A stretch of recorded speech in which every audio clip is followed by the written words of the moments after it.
বিসমিল্লাহির রহমানির রহিম। শুরু করিতেছি মহান আল্লাহ নামে, যিনি পরম করুণাময় অসীম দয়ালু। আর ট্রিপল এম টিভির পক্ষ থেকে প্রিয় দর্শক শ্রোতাবৃন্দ, আপনাদের সবাইকে জানাই সালাম, শুভেচ্ছা এবং অভিনন্দন। আজকে আমি আরও একটি ভিডিও নিয়ে আসলাম। ভিডিওর মূল টাইটেল এবং থাম্বনেল আপনারা অবশ্যই দেখছেন। ওখানে কি লেখা আছে? ওখানে আমি লিখেছি, যেই লাউ সেই কদু। তো এই কথাটা কেন লিখেছি এইটা আপনাদেরকে আজকে আমি এক্সপ্লেন অথবা ব্যাখ্যা করে বুঝাইতে চাই। দেখুন, স্বাধীনতার 53 বছর পরে এই বাংলাদেশে যে একটা বৈষম্য বিরোধী ছাত্র আন্দোলনের হয়েছে, এটা এ যাবৎকালের এবং ইভেন পুরা বিশ্বের ভিতরে এটা এক অনন্য দৃষ্টান্ত স্থাপন করেছে বৈষম্য বিরোধী ছাত্র আন্দোলন। এই আন্দোলনের কারণে বাংলাদেশে একটা নতুন সরকার আসছে এবং একটা নতুন নবজাগরণ সৃষ্টি হয়েছে। ইদানিং কালে আমাদের বাংলাদেশের যাদেরকে আমরা বাংলাদেশের উচ্চ শ্রেণীর লোক বলি, যেমন ধরুন বিভিন্ন রাজনৈতিক দলের বড় বড় নেতা, দেশের বিভিন্ন বুদ্ধিজীবী, দেশের বিভিন্ন স্তরের সাংবাদিকবৃন্দ, এই সমস্ত লোকদেরকে আমরা দেশের উচ্চস্তরের লোক বলে চিন্তা করি এবং মনে করি। ইদানিংকালে আমরা লক্ষ্য করছি কিছু কিছু এই উচ্চ শ্রেণীর লোকদের মুখ থেকে এমন কিছু শব্দ, এমন কিছু উচ্চারিত হচ্ছে যেন আমরা অথবা এই যে বৈষম্য বিরোধী ছাত্র আন্দোলনের এই যে তরুণ এই যে ছাত্ররা প্রায় 850 লোকের মতো লোক প্রাণ দিয়েছে এবং প্রায় 20,000 মতো পঙ্গু এবং আহত এবং পঙ্গুত্ব বরণ করেছে। তাহলে কেন এরা জীবন দিল এবং কেন এরা পঙ্গুত্ব বরণ করলো? আসেন, এখন কিছু কিছু লোক বলতে শোনা যাচ্ছে ওনারা তাড়াতাড়ি নির্বাচন চায়, 3 মাসের ভিতরে নির্বাচন চায়, 6 মাসের ভিতরে নির্বাচন চায়। ওনারা বলতেছে যে সংবিধান সংস্কার করার কোনো দরকার নেই, এটা নির্বাচিত সরকার সংস্কার করবে। তারপরে প্রশাসনের বিভিন্ন অন্যান্য যেসব অর্গান আছে, এগুলা সংস্কার করার কোনো দরকার নাই, এগুলো সংস্কার করার কোনো ম্যান্ডেট এই বর্তমান ইউনূস সরকারের নেই। ওনারা বলতেছে যখন নির্বাচিত সরকার আসবে, ওই নির্বাচিত পার্লামেন্টে এই সমস্ত রাষ্ট্রের অর্গানগুলা সংস্কার হবে এবং সংবিধান সংস্কার হবে অথবা পুনর্লিখন হবে। আমি আপনাদেরকে একটা কথা বলতে চাই, বাংলাদেশের ইতিহাসের 53 বছর বয়সের এই ইতিহাসে আমি অবশ্য শেখ মুজিবের শাসন দেখিনি, জিয়াউর রহমান সাহেবের শাসন দেখছি, এরশাদ সাহেবের শাসন দেখছি, বেগম খালেদা জিয়ার শাসন দেখছি এবং সর্বশেষ সাবেক প্রধানমন্ত্রী শেখ হাসিনার শাসন দেখছি। আমার কিছুটা সামান্যতম হইলেও অভিজ্ঞতা আছে। এর দৃষ্টিকোণ থেকে আমি আপনাদেরকে এই কথাগুলো বলছি। এখন আপনারা অবশ্যই যারা আমার এই সমবয়সী বা আমার থেকে বেশি বয়সী, তারা অবশ্যই শেখ মুজিবের শাসনও দেখছেন এবং এই সমস্ত শাসনগুলো তো অবশ্যই দেখছেন। যারা বিবেকবান, বুদ্ধিমান, ওই সমস্ত লোকদেরকে আমি বলছি, আপনারা একটা কথা চিন্তা করুন, দেখুন তো, এই 53 বছর বয়সে যে সরকারে ক্ষমতায় আসছে, যে মতাদর্শের সরকারে ক্ষমতায় আসছে, বহুতবার আমাদের এই সংবিধান কাটাছিঁড়া হয়েছে, সংস্কার হয়েছে। বলুন তো আপনারা বুকে হাত দিয়ে, কোন সরকারের আমলে কোন সংস্কারটা সাধারণ জনগণের স্বার্থে হয়েছে? একটা সংস্কার সাধারণ জনগণের স্বার্থের জন্য হয় নাই। প্রত্যেকটা সংস্কার হয়েছে যখন যে পার্টি ক্ষমতায় ছিল ওই পার্টির লোকদের জন্য এবং ওই পার্টির সুবিধা মতো সংস্কারটা হয়েছে। কখনো সাধারণ জনগণের ভাগ্য উন্নয়নের জন্য সংস্কার হয়নি। যদি সাধারণ জনগণের ভাগ্য উন্নয়নের জন্য এই সংবিধানটা সংস্কার হতো, তাহলে কি হতো? তাহলে বর্তমানে যে পরিস্থিতি, যে আওয়ামী লীগ সরকারকে এত প্রাণের বিনিময়ে, এত পঙ্গুত্ব বরণের বিনিময়ে দেশ ছেড়ে পালিয়ে যেতে হতো না, অবশ্যই হতো না। আপনি দেখেন, যদি বিগত সরকার সংবিধানটা যদি জনগণের জন্য সংস্কার করত, এবং যদি ওনারা যেভাবে বিভিন্ন স্তরে পুলিশ, আর্মি, সেনাবাহিনী, প্রশাসন, প্রত্যেক স্তরে ওনাদের লোক ছিল, ওনারা লোক বসিয়েছে, ওনাদের মতাদর্শের লোক বসিয়েছে, এবং এই লোকগুলা যদি মিথ্যা কথা না বলতো, তারপর টাকা আত্মসাৎ না করতো, টেন্ডারবাজি না করতো, টাকা পাচার না করতো, ঘুষ না খেত, তারপরে জনগণের সাথে প্রতারণা না করতো, তাহলে অবশ্যই এই সরকারের পতন করার কোনো প্রশ্নেই আসে না, কোনো প্রশ্নেই আসে না, কোনো প্রশ্নেই আসতো না। এই লোকগুলা বারবার ক্ষমতায় আসতো এবং বারবার ক্ষমতায় থাকতো, কেউ ওদেরকে কিছু করতে পারতো না। যেহেতু ওনারা রাষ্ট্রের প্রত্যেক অর্গানে ওনাদের লোক বসা সত্ত্বেও ওনারা এই সমস্ত অকাজ কুকাজের কারণে ওনারা দিশেহারা হয়ে গেছে, জনগণ ওনাদের প্রতি বিরক্ত হয়ে গেছে, যার কারণে ওনারা জনগণের আন্দোলনে ক্ষমতা ছাড়তে বাধ্য হয়েছে। তাহলে চিন্তা করে দেখেন, যেনারা এবং যারা এখন বলতেছেন তাড়াতাড়ি ইলেকশন দেন, তাড়াতাড়ি ইলেকশন দিলে যে কোনো একটা পার্টি ক্ষমতা যাবে অবশ্যই। এখন যে বর্তমানে পজিশনে যে বড় পার্টি আছে, অবশ্যই ওই বড় পার্টি ক্ষমতায় যাবে। তাহলে কি হবে? তাহলে ওনারা ক্ষমতায় গেল, ঠিক আছে, ওনারা ক্ষমতায় গেল, ওনারা ক্ষমতায় গিয়ে কী করবে? ওনারা আবার সংবিধানকে ওনাদের মতো করে সংস্কার করবে, কিন্তু সাধারণ জনগণের ভাগ্য উন্নয়নের জন্য, সাধারণ জনগণের জীবনমানের উন্নতির জন্য ওনারা সংস্কার করবে না, এবং দেশের ন্যায় বিচার প্রতিষ্ঠার জন্য ওনারা সংস্কার করবে না। এটা 100% ধরে রাখেন। ওনারা ওনাদের সুবিধার মতো সংস্কার করবে। তাহলে হলো কি? তাহলে যে লাভ সেই কদু। তাহলে আওয়ামী লীগ সরকারকে হটানোর কী দরকার ছিল আপনাদেরকে? ওনারাই তো ভালো ছিল। তাহলে কেন আপনারা 850 লোক প্রাণের বিনিময়ে, প্রায় 20,000 লোকের পঙ্গুত্ব, আহত হওয়ার বিনিময়ে আপনারা এই সরকারকে হটিয়েছেন? কেন? ওয়াই?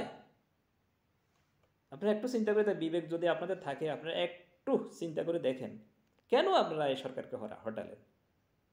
এখন 2 মাস পরে, 3 মাস পরে বা 4 মাস পরে যদি সংস্কার ছাড়া, সংবিধান সংস্কার ছাড়া, ইভেন রাষ্ট্রের বিভিন্ন, যেমন নির্বাচন কমিশন, পুলিশ প্রশাসন, আর্মি, স্বাস্থ্য অধিদপ্তর, এই সমস্তগুলা যদি আপনারা সংস্কার না করতে পারেন, তাহলে দলীয় সরকারের দিনে এগুলার সংস্কার হবে, এটা আপনারা কখনো কস্মিন কালেও আপনারা এটা করতে পারেন না, আশা করতে পারেন না। এটা হবে না।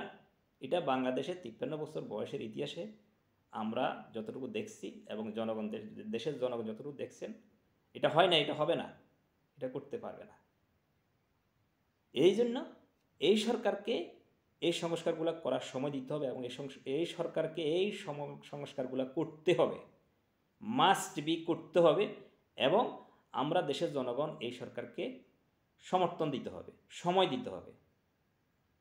আপনারা বলছেন এই সরকার, আপনারা কি বলছেন? আপনারা বলছেন এই সরকারের অনুমোদন নাই সংবিধান সংস্কার করার এবং দেশের অন্যান্য অর্গানগুলো সংস্কার, এই সরকারের এখতিয়ার নেই। কেন বললেন? আরে ভাই, শুধু কি নির্বাচন দিলে এবং নির্বাচন করলে মানুষের সমর্থন পাওয়া যায়?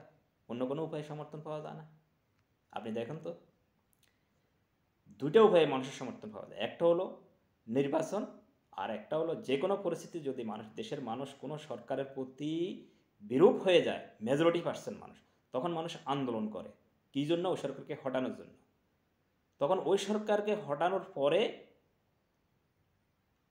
তাৎক্ষণিক যে সরকার ক্ষমতায় আসবে, তখন ধরে নেওয়া হয় ওই সরকারের উপরে এত পার্সেন্ট লোকের, যদি 90% লোকের আন্দোলনের কারণে পূর্ববর্তী সরকার পতন হয়, এবং যে নতুন সরকার, তাৎক্ষণিক যে নতুন সরকার আসে, ওই সরকার যদি ক্ষমতায় বসে, তাহলে ওই সরকারকে আপনি কীভাবে অবৈধ বলবেন?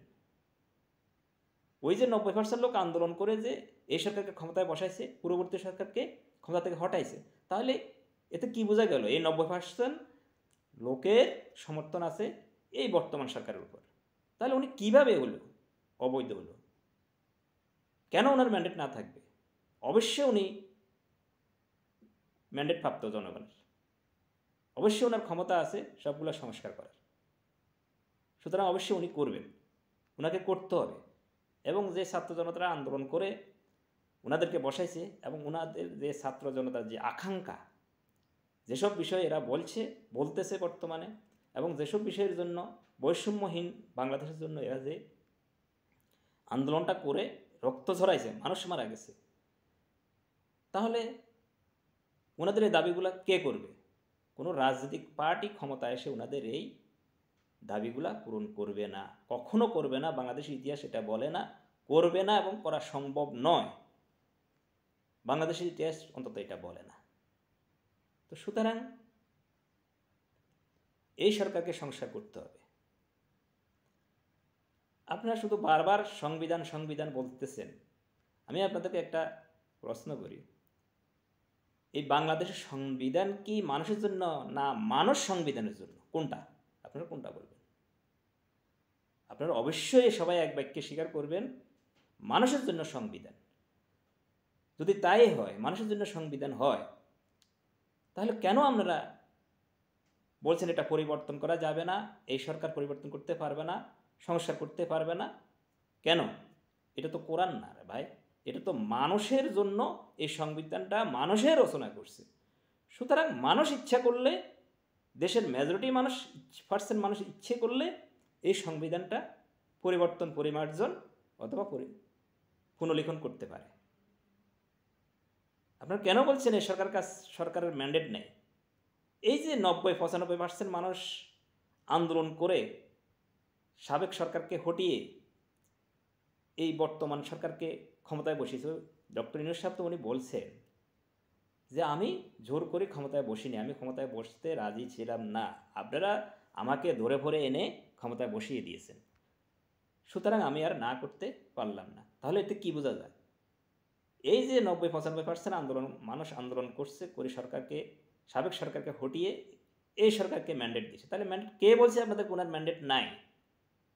আপনাদের রাজনৈতিক দলের থেকে হাজার হাজার গুণ বেশি ম্যান্ডেট আছে এই বর্তমান সরকারের সংবিধান সংশোধন অথবা পুনর্লেখন করার। ওনাকে অবশ্যই করতে হবে।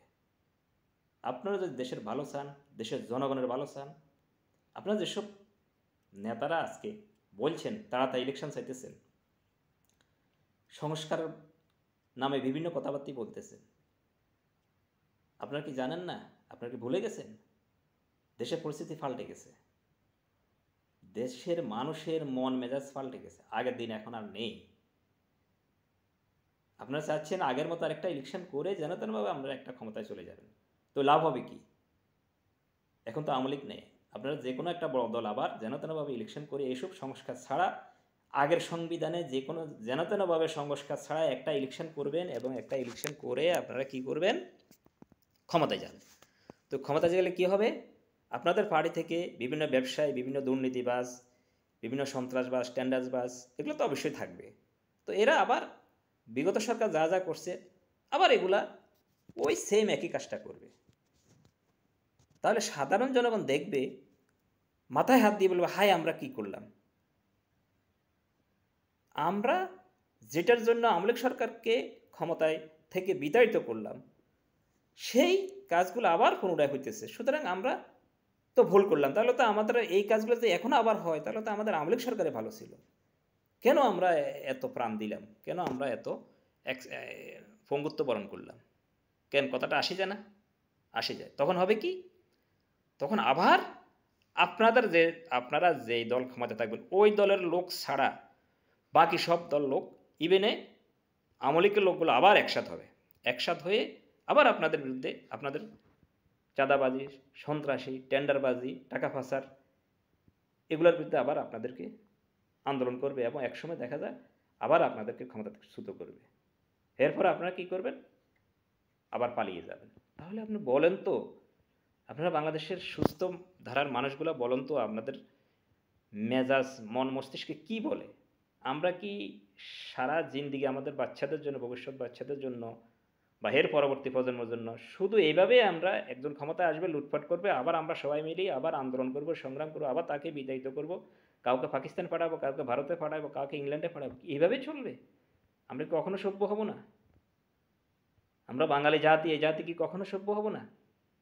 আপনারা কি বোঝাতে চাচ্ছেন দেশের জনগণকে? দেশের জনগণ কিছুই বোঝে না। শোনেন, বর্তমান এই এই যুগে মানুষ অনেক শিক্ষিত। এই ইন্টারনেটের যুগে মানুষ অনেক কিছু বুঝে, অনেক কিছু জানে।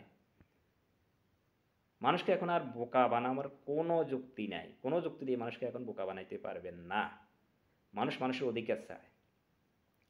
আমাদের এই বাংলাদেশে, আমার দেশটাতে যাই আছে, যদি ঘুষ, দুর্নীতি, টাকা পাচার এগুলো যদি না থাকে, তাহলে আমাদের বাংলাদেশ কিন্তু গরিব নয়। আমাদের বাংলাদেশের মানুষ কিন্তু খুব কম সংখ্যক মানুষে আমার মনে হয় গরিব থাকবে, আর সবাই মোটামুটি মধ্যবিত্ত, উচ্চবিত্ত, মোটামুটি ভালোভাবে জীবনযাপন করবে। আমাদের দেশটা এই অধপতন, আমাদের দেশের জিনিস দ্রব্যমূল্যের দাম কেন বেশি, কেন এত বেশি, এটা জানেন? এটার একমাত্র কারণ হচ্ছে ঘুষ, দুর্নীতি, লুটতরাজ, টাকা পাচার। কী জন্য? দেশের সম্পদ, দেশের টাকাগুলো তো বাইরে পাচার হয়ে যাচ্ছে। তো সুতরাং আমরা যে অন্য একটা জিনিস বিদেশ থেকে কিনে আনতেছি, ওই জিনিসটা আমরা বেশি দামে কিনে আনতেছি, এবং এখানে এনে আমাদের যেহেতু আমাদের রাজস্বগুলো চলে যাচ্ছে, আমাদের রাজস্ব টাকা চলে যেতেছে, এই কারণে আমরা এখানে ওই জিনিসটা 10 টাকা জিনিসটা 20 টাকা খাচ্ছি, 30 টাকা খাচ্ছি, বাধ্যগত খাইতে হচ্ছে। কী কারণে? আমাদের টাকাগুলো পাচার হয়ে যাওয়ার কারণে আমরা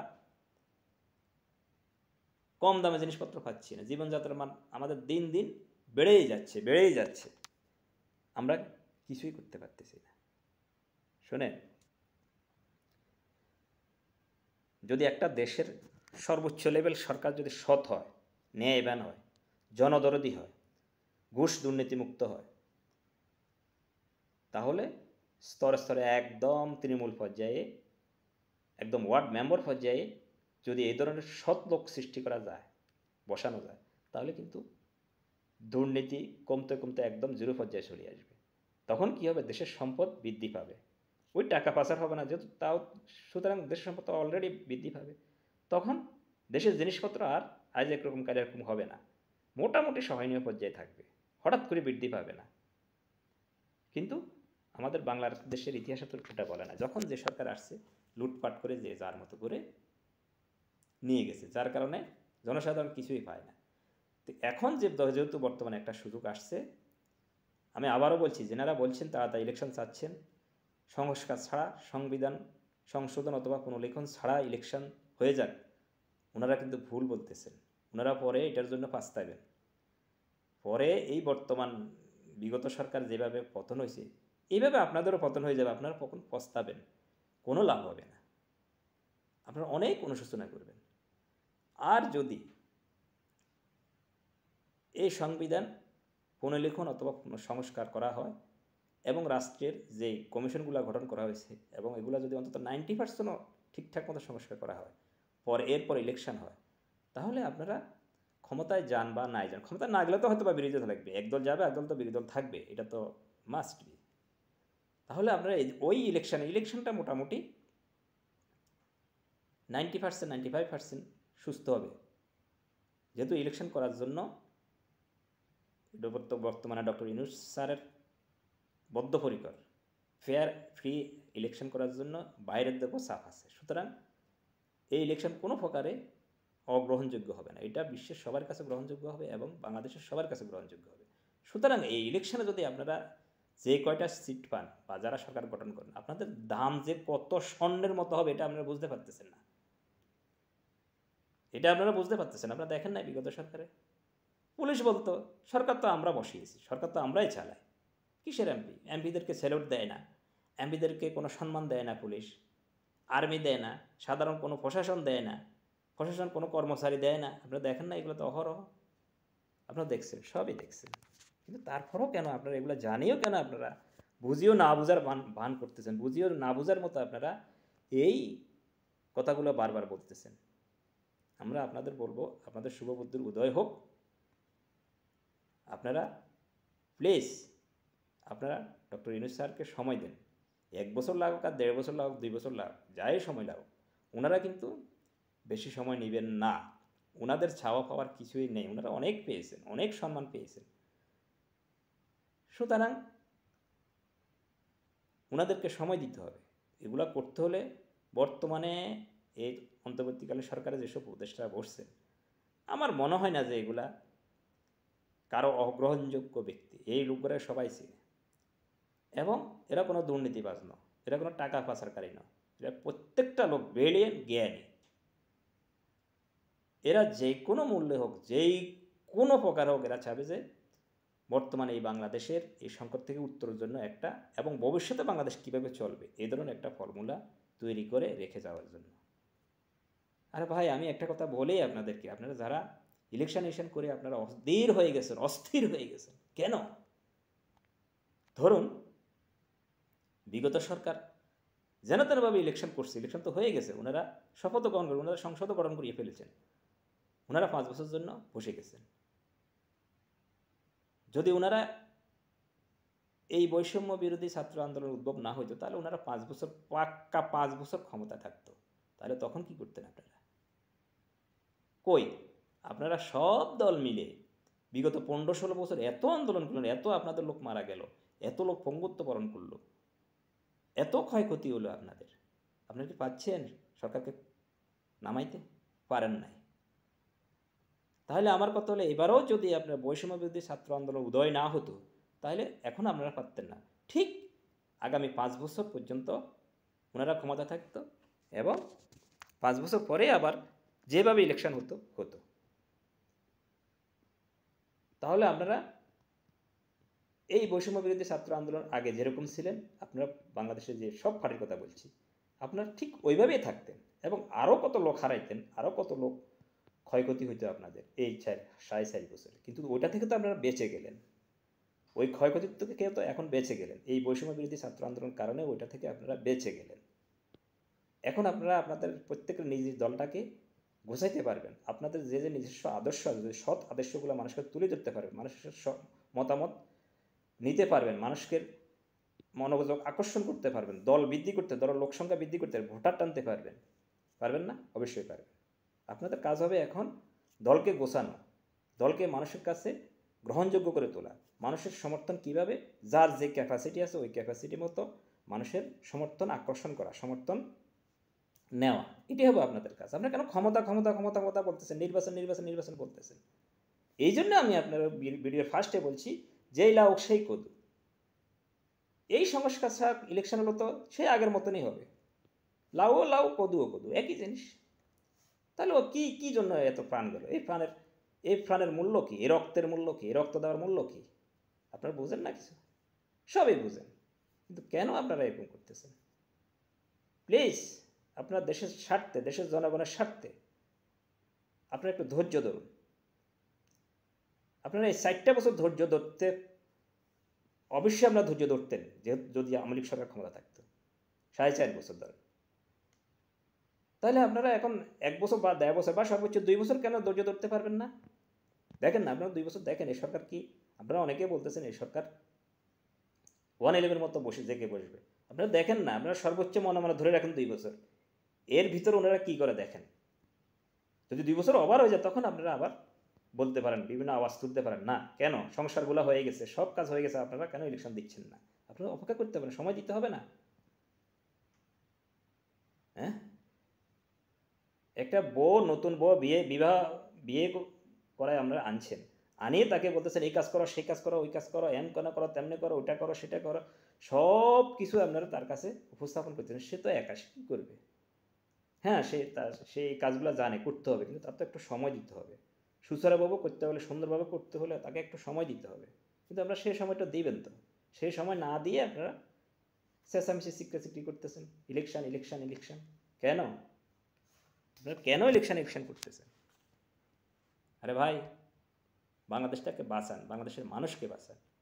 আমরা 53 বছর যেই সিস্টেমে ছিলাম, যে আদলে ছিলাম, এই আদলে আমরা থাকতে চাই না। দেশে কোনো মানুষ এই আদলে থাকতে চায় না। দেশের মানুষ একটা পরিবর্তন চায়, একটা সংস্কার চায়, মানুষ সুন্দরভাবে বাঁচতে চায়, ঘুষ দুর্নীতিমুক্ত দেশ চায়, টাকা পাচার মুক্ত দেশ চায়, সৎ লোকের শাসন চায়।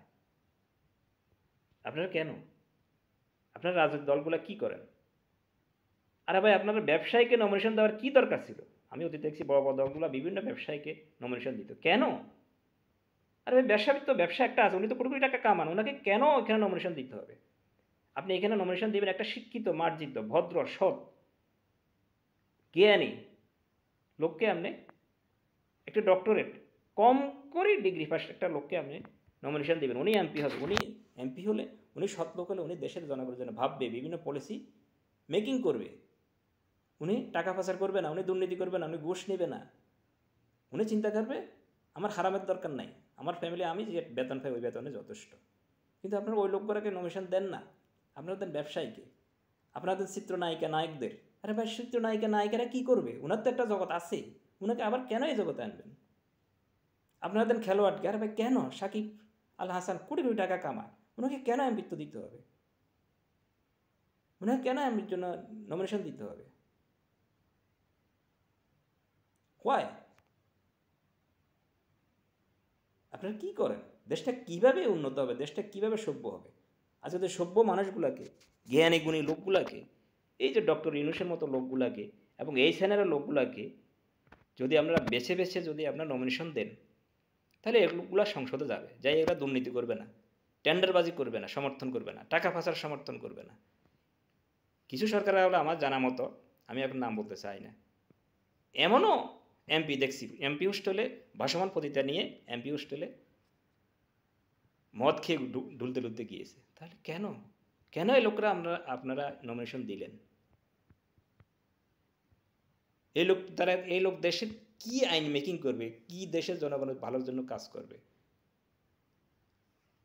এই জন্য বলছি ভবিষ্যতে রাজনৈতিক দলগুলা আপনারা সাবধানে আপনারা আগামী ইলেকশন যখনই হয়, প্রত্যেক পার্টির কথা বলছি, আপনারা সৎ যোগ্য লোকটিকে নমিনেশন দিবেন। কোনো ডিগ্রি পাস নিচে কোনো লোককে নমিনেশন দিবেন না, কোনো ব্যবসায়ীকে নমিনেশন দিবেন না, কোনো খেলোয়াড়কে নমিনেশন দিবেন না, কোনো চিত্রনায়ক নায়িকাদেরকে নমিনেশন দিবেন না। সাংস্কৃতিক জগতের সাথে জড়িত কোনো অজ্ঞানী লোককে, হ্যাঁ সাংস্কৃতিক কাজের সাথে জড়িত এমন কিছু কিছু জ্ঞানী লোকও আছে, ওদেরকে যদি দিতে পারেন, যদি যাদের কোনো ক্লেম নেই, তাহলে কোনো আপত্তি নেই। কিন্তু ম্যাক্সিমাম লোক ওই ধরনের ক্যাপাসিটি ওদের নেই, ওইসব লোকগুলোকে কোনো নমিনেশন দিবে না। কাকে নমিনেশন দিবেন?